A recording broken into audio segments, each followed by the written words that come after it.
Hello friends, welcome back to my channel. இன்றைக்கி நம்ம என்ன பார்க்க போகிறோம்னா கருப்பட்டி பணியாரம். அதுக்கு என்னென்ன பொருட்கள் எல்லாம் தேவைன்னு பார்க்கலாம் வாங்க. இதுக்கு நான் முதல்ல 1 கிலோ சம்பா பச்சரிசியை 2 மணிக்கூர் நேரம் தண்ணியில் ஊற வச்சுருக்கேன். இப்போ அதை ஃபில்டர் பண்ணி மில்லில் கொடுத்து பவுடர் பண்ணி வச்சுருக்கேன். 1 கிலோ அரிசி மாவுக்கு 3/4 கிலோ கருப்பட்டியை இடித்து எடுத்துக்கோங்க. இப்போ இந்த இடித்து எடுத்த கருப்பட்டியை 1 கப் தண்ணி ஊற்றி பாகு மாதிரி காய்ச்சி எடுத்துக்கலாம்.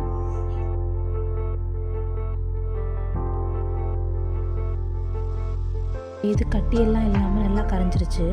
இப்போ இது ஒரு ஃபில்டரில் ஃபில்டர் பண்ணி எடுத்துக்கலாம். அப்போ தான் இதில் உள்ள கல் தூசி ஏதாவது இருந்தால் அது தனியாக வந்துடும்.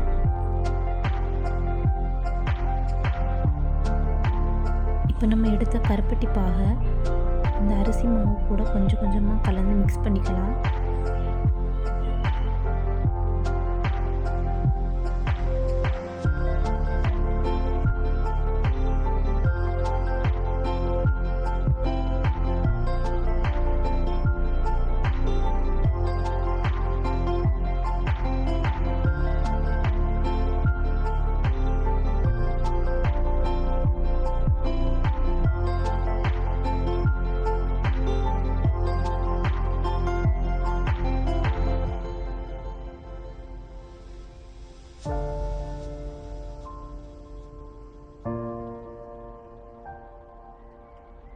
தான் எந்த கட்டி இல்லாமல் கலந்து எடுத்துட்டேன். அப்புறம் இதில் ஒரு அரை முறி துருவின தேங்காயை சேர்த்துக்கலாம். உங்களுக்கு தேங்காய் அதிகமாக வேணும்னா நீங்கள் அதிகமாக கூட சேர்த்துக்கலாம். தேங்காய் அதிகமாக சேர்க்க இன்னும் ரொம்ப டேஸ்ட்டாக இருக்கும். அப்புறம் இது கூட கொஞ்சம் வாசனைக்காக ஒரு 10 போல் ஏலக்காயை இடித்து சேர்த்துக்கலாம்.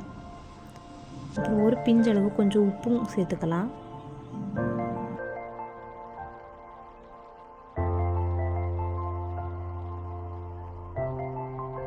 அவ்வளோதான், மாவு ரெடி ஆயிடுச்சு. இப்போ ஒரு பேனில் கொஞ்சம் எண்ணெய் நிறையவே ஊற்றிக்கோங்க.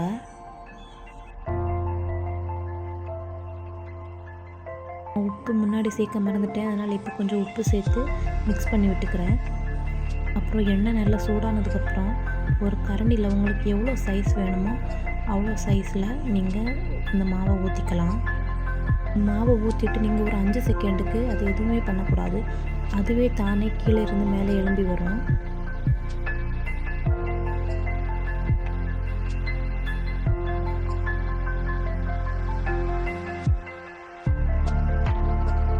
பார்த்தீங்கனாலே தெரியுது, அந்த பணியாரம் கீழே இருந்து மேலே எழும்பி வந்ததுக்கப்புறம் நம்ம அதை மெதுவாக கொஞ்சம் திருப்பி போட்டுக்கலாம். அவ்வளோதான், 2 பக்கமும் சரிசமமாக ஃப்ரை ஆனதுக்கப்புறம் அதை எடுத்து தனியாக வச்சிடலாம். அவ்வளோதான், இந்த பணியாரம் ரொம்பவே சூப்பராக இருக்கும். இது எங்கள் ஊரில் எல்லாம் திருவிழா வந்தாலே ஃபஸ்ட்டு செய்கிற ஐட்டம் இந்த பணியாரமாக தான் இருக்கும். எல்லா வீட்லேயும் செய்வாங்க, ரொம்ப நல்லா இருக்கும். ட்ரை பண்ணி பாருங்கள்.